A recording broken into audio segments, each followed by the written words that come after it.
Hébreux chapitre 11, à partir du verset 1. Lisons en 3. 1, 2, 3. Or, la foi est une ferme assurance des choses qu'on espère, une démonstration de celles qu'on ne voit pas. Verset 2. Pour l'avoir possédé, les anciens ont obtenu un témoignage favorable. C'est par la foi que nous reconnaissons que le monde a été formé par la parole de Dieu, en sorte qu'on ne voit pas, en sorte que ce qu'on ne voit pas, en sorte que ce qu'on voit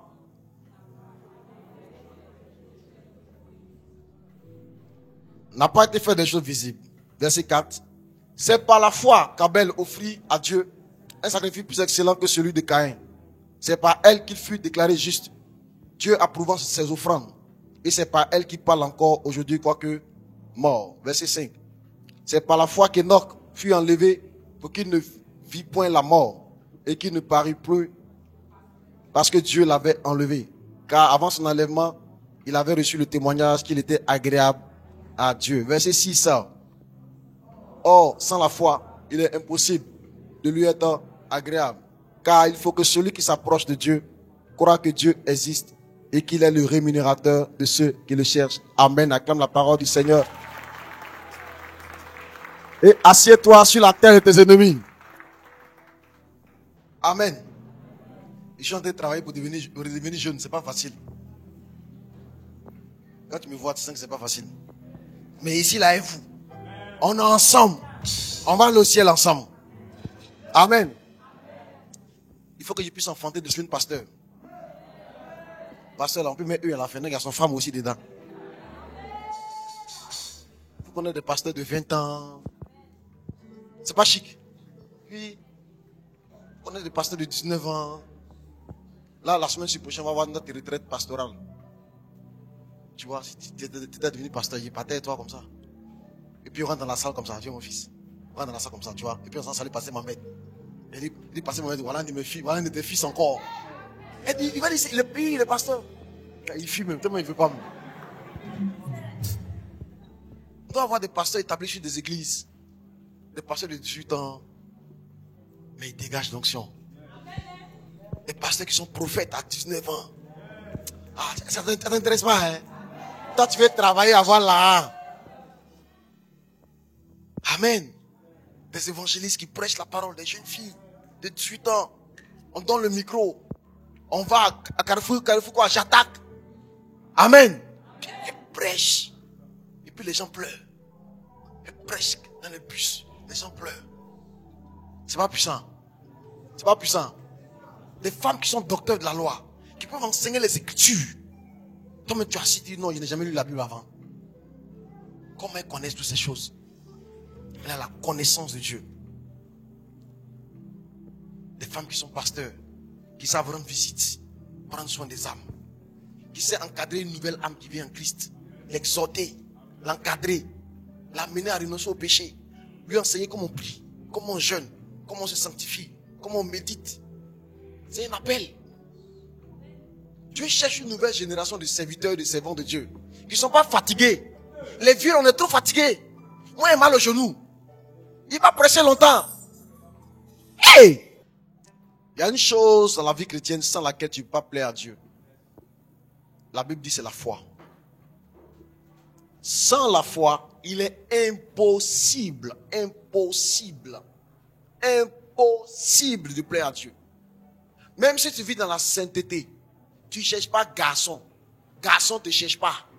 Tu ne cherches pas femme. Femme ne te cherche pas.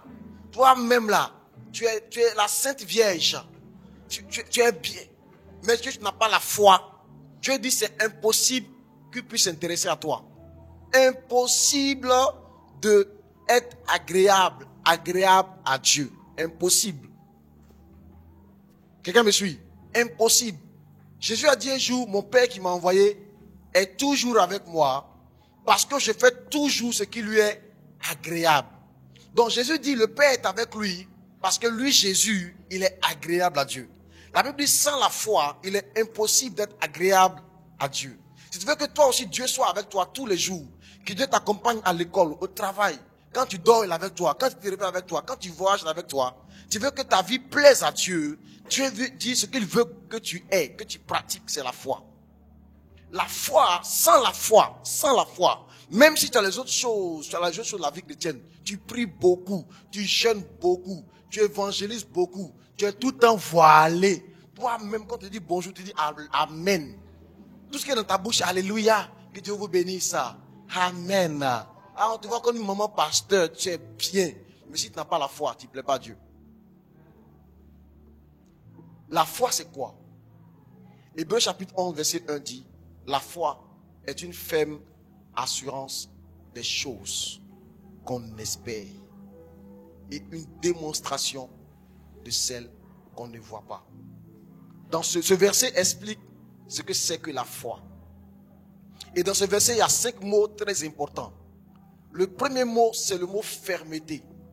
C'est une ferme assurance. C'est le mot fermeté. La foi est pour ceux qui sont fermes. Quand elle dit non à un garçon, elle a dit non. Quand un gars la drague, quand elle dit non, moi je suis chrétienne. Quand elle a dit non, son non, c'est un vrai non. C'est pas non, mais après on va voir. Il a dit non, hein, mais comme tu insistes, il est quand même venu manger. Et puis après il m'a à la maison. Hein. Et il a dit non, hein, c'est quand il est venu chez toi, mais on va rien faire. Hein. Hey!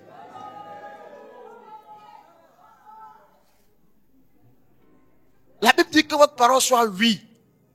Oui. Ça dit quand tu as dit oui là, ce qui va suivre là, c'est oui encore. Ou bien non et non. C'est-à-dire une fois que tu as dit non, ce qui va suivre c'est non. Tu dis pas non, et après tu dis. C'est qu'il a dit là, il dit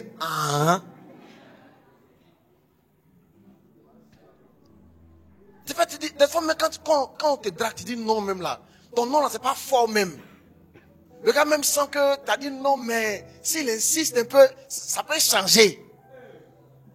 Les chrétiens qui ont la foi en Dieu, là, eux là, ils sont fermes. Ils sont fermes. Une fois qu'ils ont dit à Kwadjo que maintenant ils sont en Christ, je ne sors plus à toi. Elle est ferme. Elle s'en tient à ça. Elle efface son numéro. Elle le bloque. Parce que le garçon qui a déjà sucé ta bouche une fois là, tu es déjà habitué à son odeur. Faut pas s'approcher de toi. Hey! Une fois que tu as déjà embrassé un garçon, vous avez déjà couché ensemble, vous êtes déjà habitué à vous. Il te connaît, tu le connais. Il connaît tes points faibles, tu connais ses points faibles. Pourquoi tu le laisses approcher? La Bible dit fuyez quoi? L'impudicité. Fuir, ça veut dire quoi? Elle dit fuir, ça veut dire combattre. Lutter contre l'impudicité. Fuir quelqu'un, c'est-à-dire quand tu le vois venir, tu changes de route. Quand tu le vois venir, il y a des personnes quand ils parlent là, il y a des personnes quand ils commencent à parler, en même temps tu le vois venir. Quand ils commencent déjà même à t'envoyer coucou, tu le vois venir, hein. Oh oui, tu le vois venir, hein. En fait, toi, mais chaque fois que tu chutes là, c'est parce que tu fais comme si tu ne vois pas venir, sinon tu vois venir. Tu n'es pas un enfant. Quand tu te laves là, tu fermes la porte. Est-ce que tu es un enfant? Tu n'es pas un enfant. Fuyez. L'impudicité. Faut fermer ça. Quand tu vas venir, il faut tailler. Faut dire, venir lutter. Non, on va laisser passer, pasteur. Faut pas avoir peur. Mon frère, pardon. Pourquoi ça, c'est toi, on te voit toujours les soeurs à 22h?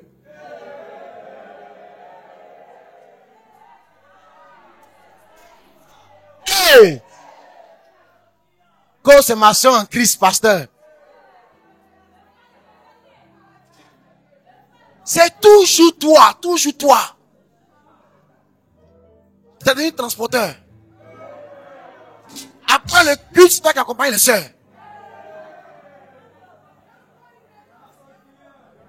C'est toujours toi qui dors pas la nuit. Tu envoies SMS aux soeurs. Hey! Regarde la soeur. Le gars qui t'envoie SMS, il t'envoie coucou là. Pas que tu es la seule, il envoie ça à 10 soeurs.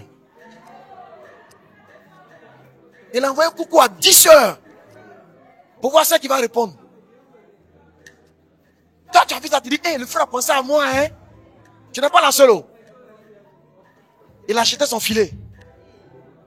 Pour voir qui va mordre dans la maison.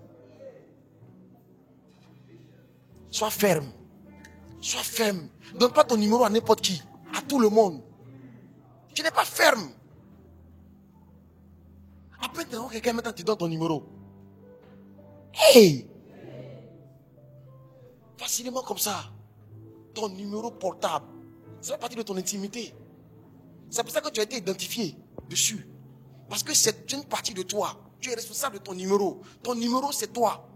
Après de ton numéro de téléphone, on peut te retrouver. Donc, donner ton numéro à quelqu'un, c'est le laisser entrer dans ta vie. Mais tu ne connais même pas le gars. Tu ne connais même pas la fille là. Le même jour, tu demandes son numéro. Tu n'es pas ferme, tu n'es pas sérieux, tu n'es pas droit. La foi, c'est pour les gens qui sont fermes.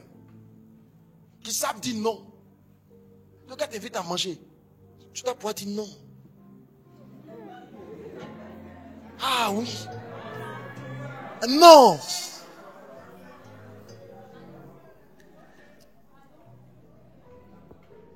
Pourquoi toi tu réponds vite aux invitations comme ça?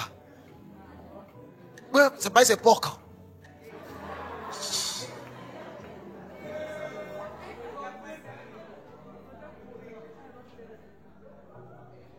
Facilement comme ça, tu vas à l'invitation. Facilement quand tu as mangé. Facilement comme ça, dans ton numéro. Facilement comme ça. Le gars, premier jour, il va t'embrasser. Facilement comme ça. Facilement comme ça. Facilement comme ça. Tu es trop facile. Tu n'es pas ferme. Sans la foi, nul ne peut être agréable à Dieu. Or, la foi elle-même, elle commence par la fermeté. Si tu veux que ta vie plaise à Dieu, tu es quelqu'un de ferme. Il n'est pas d'être méchant. On doit savoir que tu es quelqu'un de droit. On doit savoir que tu ne peux pas faire n'importe quoi avec toi. On doit savoir que tu as des limites. On doit savoir qu'avec toi, il y a des règles à suivre. On doit savoir que tu ne peux pas faire n'importe quoi avec toi. On doit le savoir. Quand j'ai connu ma femme, elle m'a informé. Elle m'a informé qu'elle, son corps, là, c'est pour son mari. Elle n'a jamais connu de garçon. Elle avait 26 ans. Qu'elle, son corps, c'est pour son mari. Elle m'a mis en garde. Moi, le djabou djabou là, elle m'a mis en garde. Donc, quand elle commençait à marcher, la fille, j'étais au courant. J'étais au courant. Il y avait plein d'autres petites. Elle qui m'amusait de temps en temps. Je me fortifiais. Mais quand elle vient là, je sais comment je dois m'asseoir. Parce que la go, elle m'a garant. Toi, tu vas rendre visite à garçon. Tu restes là-bas du matin jusqu'à 21h. Tu fais quoi là-bas? Tu habites là-bas?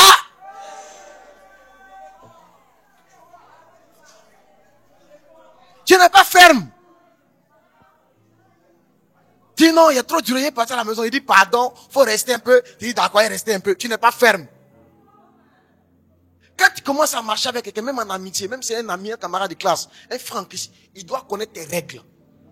Impose-lui tes balises. Montre-lui que toi, tu es quelqu'un de sérieux. Montre-lui que tu es sérieux. Tu n'es pas ferme. Tu manges tout. Tu bois tout. Du vin, tu bois. Bière, tu bois. Sucrerie, tu bois. Tu bois.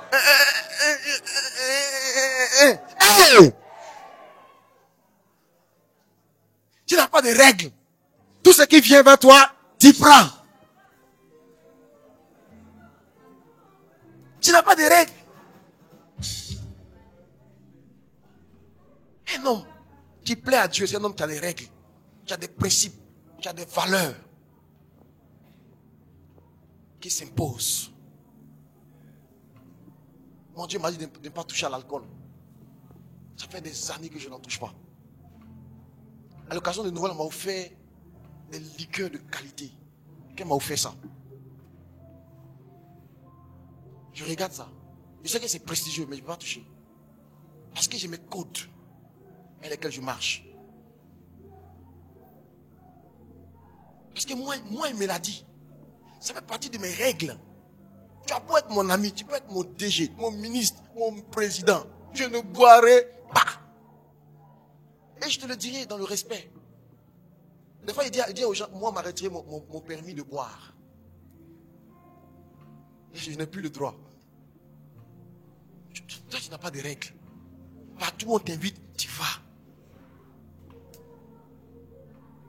Hey, ceux qui plaisent à Dieu, c'est des gens qui sont fermes, qui marchent par la foi. Et la foi commence par la fermeté. Hébreux chapitre 11, verset 1. La foi commence par la fermeté. La foi est une fermeté. Deuxième chose qu'on trouve dans la foi, c'est l'assurance. La foi, pour ceux qui ont de l'assurance, c'est quand tu marches dans Abidjan. Est-ce que tu marches comme quelqu'un, comme une fille qui a de l'assurance? La foi est pour ceux qui ont confiance en eux-mêmes, confiance en leur avenir, confiance que Dieu va faire quelque chose de leur vie. C'est ceux-là qui ne se vendent pas au premier venu, qui ne se tuent pas au sugar daddy. Les vieux fatigués ronfleurs là. Toi, une jeune fille fraîche, t'en fais quoi à côté du vieux là? Vieux là même, il est sa propre femme de lui. Pourquoi tu veux t'offrir les déchets de la vie? Pourquoi tu veux t'offrir les restes de quelqu'un d'autre? Un homme que toutes les femmes ont sucé. Pourquoi tu veux t'offrir les restes alors qu'il y a un point charmant qui t'attend? Est-ce qu'il parle à une jeune fille ici même?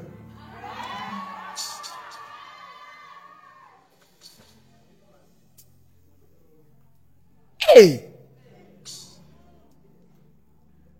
Ton problème, c'est que tu n'as pas d'assurance. Et l'assurance commence d'abord par l'assurance de ton salut. Les gens n'ont même pas l'assurance de leur salut. Ils ne sont même pas sûrs qu'ils sont sauvés.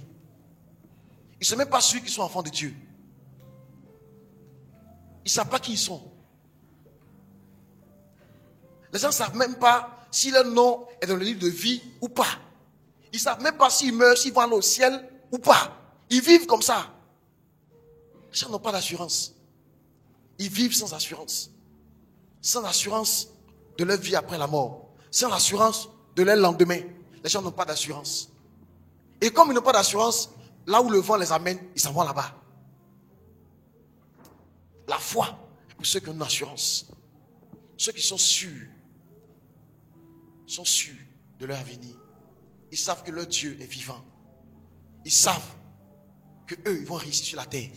Ils savent qu'ils vont faire la fierté de leurs parents. Quand une fille sait qu'elle va réussir demain, elle ne va pas se prendre au premier qui va venir. Quand un jeune homme s'est convaincu qu'il va s'en sortir, il se consacre à ses études.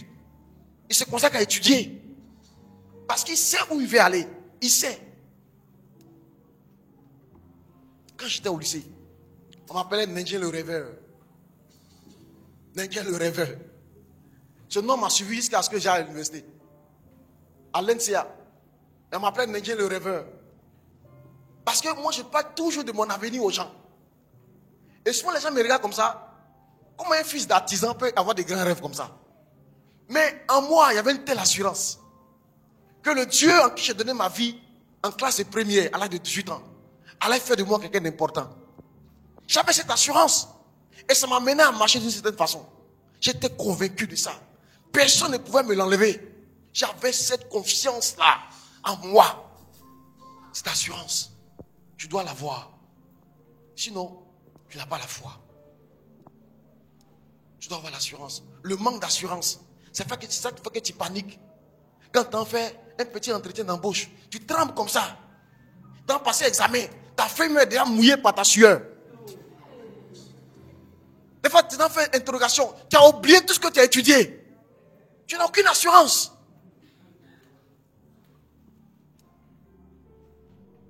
Quelqu'un me suit? Tu n'as pas confiance en toi. Les gens qui n'ont pas confiance en eux-mêmes, ils deviennent des suiveurs. Ils suivent leurs amis. Ils suivent leurs copines. Il y a un lycée ici en Côte d'Ivoire où à chaque lundi, les filles font concurrence. Ce week-end-là, moi j'étais avec tel gars, tel boss. Moi j'ai eu tel montant. J'ai eu tel téléphone. Et les filles qui n'ont aucune assurance de leur vie, elles se joignent à ces groupes-là. Aujourd'hui, il y a des groupes WhatsApp où tu peux t'inscrire. J'ai causé avec une de mes filles. Elle me dit, papa, il y a un groupe WhatsApp dans mon lycée. WhatsApp, c'est géré par une fille. Quand tu es dessus là, souvent on t'envoie des offres. On dit, il y a tel boss qui a besoin de telle fille à signer. Ça t'intéresse, t'envoies pour 200 000, 150 000. Souvent, elle s'en va en week-end. Quand elle revient comme ça là, Elle répond la langue du popote à sa maman. Et ses parents sont fiers. Ils sont fiers.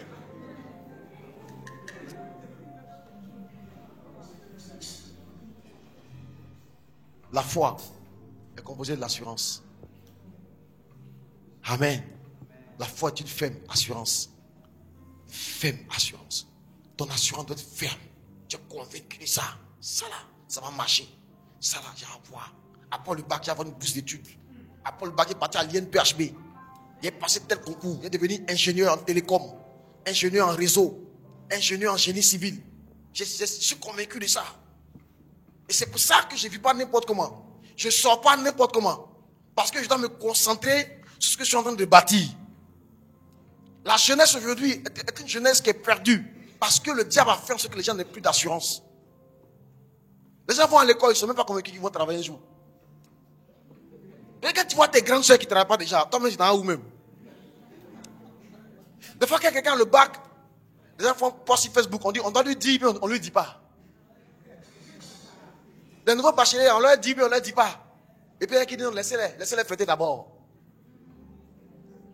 C'est quand janvier, septembre arrive, la rentrée commence, et puis toi tu es encore à la maison. Pourtant tu as eu le bac. Tu comprends que tu viens d'une affaire compliquée. Janvier maintenant, il faut commencer avant la rentrée, à l'université. Là où il y a les machettes. On dit, il y a grève de fesses, il y a pas cours. Tu as arrêté comme ça. Tu as 19 ans. Tu dis, je suis où? On dit, bonne arrivée petit. Vous payez 1000 francs avant de passer.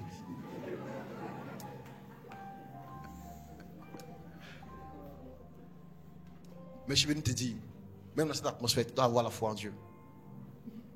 La foi, la fermeté. Deuxième des choses, l'assurance. Troisième des choses, la foi. Il dit c'est une ferme assurance des choses qu'on espère. Tu dois avoir une espérance. Tu dois avoir quelque chose que tu espères. Tu dois avoir un rêve en toi. Tu dois avoir un désir en toi. Quel est ton désir? Si aujourd'hui on te donne un chèque sur lequel il y a ton nom inscrit, un chèque. On a écrit ton nom, on a signé le chèque là déjà. Et puis on n'a pas mis de montant. On dit mets le montant que tu veux. Rentre à la maison avec ça, puis inscris le montant que tu veux. Qu'est-ce que tu espères?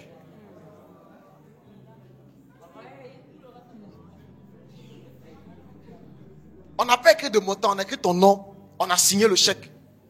Et puis on t'a remis. On dit rentre à la maison, écris le montant que tu veux. Tu vas écrire combien?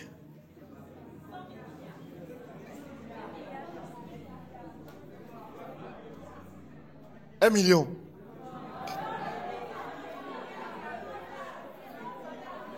Combien? 100 millions. Combien? 8 milliards. 8 millions.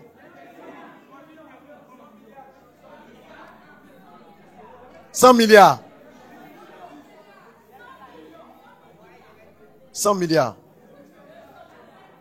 200 milliards.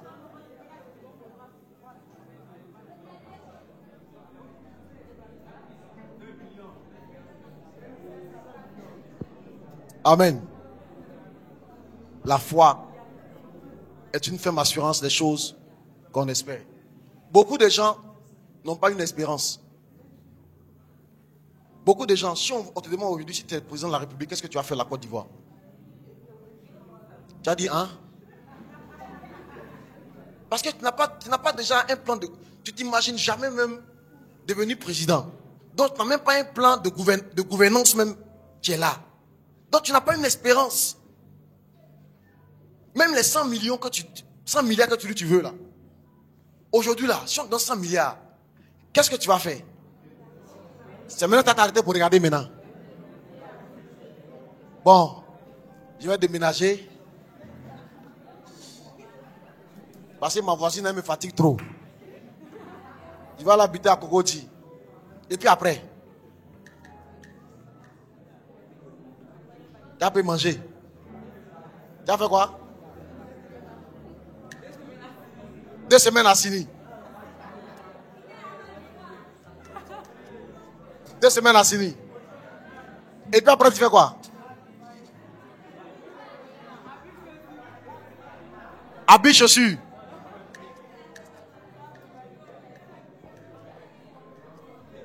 C'est bizarre, non? Il faut le reconnaître. Regarde. Je veux ouvrir tes yeux sur le fait que tu n'as pas un rêve dans ta vie. Il faut le reconnaître avec beaucoup de tristesse. De sorte que si on met 100 milliards dans ta vie, dans ta main aujourd'hui, on ne peut pas le mettre dans ta main. On met ça sur un compte. Et puis on te donne la carte bancaire. Avec un téléphone dans lequel tu peux faire des opérations bancaires. Honnêtement, tu ne sais pas ce que tu vas en faire. Parce que tu vas à la Sini faire 2 semaines. Tu reviens et puis après. Tu payes habits, chaussures. Et puis après. Tu as 100 milliards. Et 100 milliards, on n'a même pas encore dit si c'est en euros, bien en dollars, bien en CFA. Tu vois? Pour bouffer 1 milliard de francs CFA, si tu dépenses 1 million par mois, il te faut à peu près 84 ans. Pour bouffer 1 milliard. Tu vois? Donc, imagine-toi, tu as 100 milliards.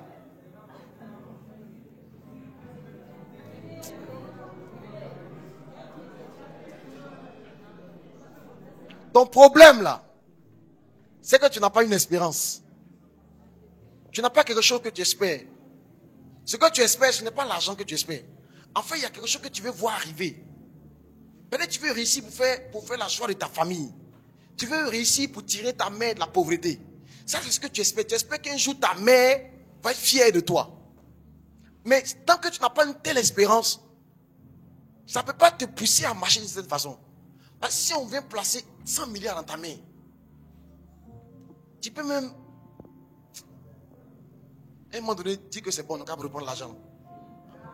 Parce que à cause de 100 milliards, tu peux te rendre compte que tu t'es perdu. Depuis que j'ai 100, je ne me retrouve plus. J'ai des amis qui m'envoient de nouveaux coins, des choses qu'ils ne faisaient pas avant. Avant, tu draguais femme. Avec 5 milliards, tu n'as plus draguer femme. Femme va te draguer. Et ce que tu appelles beaux garçons dans ton quartier, là, ils ne sont pas beaux. Quand tu vas avoir 100 milliards, tu vas avoir les vrais beaux garçons. Regarde, moi j'ai vu des filles peules dans le métro à Paris, j'ai parlé en langue seule. Pour me fortifier, regarde,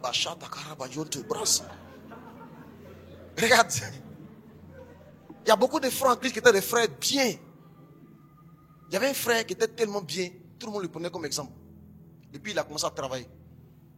Il est rentré dans un gros cabinet ici en Côte d'Ivoire. Et un jour, on parlait de lui.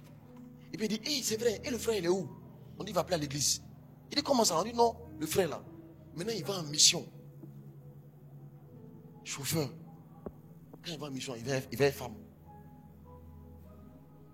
Il fait emporter quoi? Plus tu vas avoir les ressources, plus tu vas facilement avoir les choses. Et quand tu vas avoir facilement les choses, si tu n'es pas ferme, tu vas tomber. Tu vas perdre ta vie chrétienne. Tu vas perdre ta relation avec Dieu. Moi, j'ai connu ça en 2005. J'ai commencé à travailler en 2005. J'avais 350 000 francs par mois. J'ai pensé que j'étais riche. J'habitais le Mahou.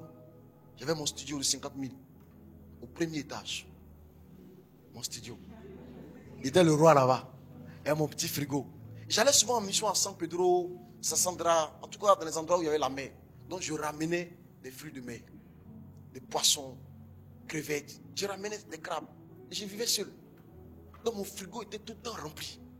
Et j'ai pris une fille pour faire la cuisine. C'est une dame qui venait le matin, elle faisait la cuisine. Elle nettoie ma maison, elle lave mes vêtements. Et puis le soir, quand je rentre, elle n'est pas là. Oui, je ne la voyais pas, sauf quand il devait la payer. Et j'étais tellement à l'aise. J'ai acheté ma première voiture. Regarde, j'étais jeune. J'étais frais. Je me sentais quelqu'un. Et à cause de ça, j'ai commencé à susciter la convoitise. J'avais toutes sortes de conquêtes. J'avais des médecins. Et regarde, moi que tu vois, c'est Jésus qui m'a sauvé. Avant là, j'étais perdu. Amen. Tu dois, si tu n'es pas ferme, que la bénédiction vienne dans ta vie, ça va te perdre. Dieu dit ce qu'il veut voir dans ta vie. La première des choses qu'il veut voir, c'est la fermeté. La deuxième chose, tu dois avoir quoi? Une assurance. De l'assurance, confiance en toi. Et ne suis plus les hommes. Suis ton Dieu. Troisième des choses, tu dois avoir une espérance, un rêve. Amen. Tu dois avoir un rêve. Quel est ton rêve aujourd'hui? Il ne faut pas me dire épouser un blanc. Épouser un blanc, ce n'est pas un rêve. Moi, je vais en Europe chaque année. Il y a des blancs qui rêveraient d'avoir la vie que tu as. Il y a des blancs qui dorment dans la rue. Il y a des blancs qui dorment dans le froid. Il y a des blancs qui se pendent. Je suis arrivé un jour à la gare. Le coin était calme. Il dit, qu'est-ce qu'il y a? Il y a une femme qui vient de se jeter sous un train. Une femme blanche. Être blanc, ce n'est pas réussir sa vie. Donc, quelqu'un a dit tout à l'heure, c'est la 100 000, il va voyager dans un pays là. Ce n'est pas un projet. Le seul endroit sur la terre où on est heureux à jamais, c'est le paradis. Sinon, partout où tu es, il y a un problème là-bas. Quelqu'un me suit? Est-ce qu'il parle à un jeune ici même? Est-ce qu'il parle à des jeunes qui vont avoir la foi maintenant? Des jeunes qui vont être fermes maintenant. Qui vont avoir de l'assurance. Amen. Et qui vont avoir un rêve. Qui vont marcher avec Dieu. Le quatrième élément de la foi, il dit une démonstration de celle qu'on ne voit pas. Il y a des choses que Dieu te montre qui ne montre pas aux autres.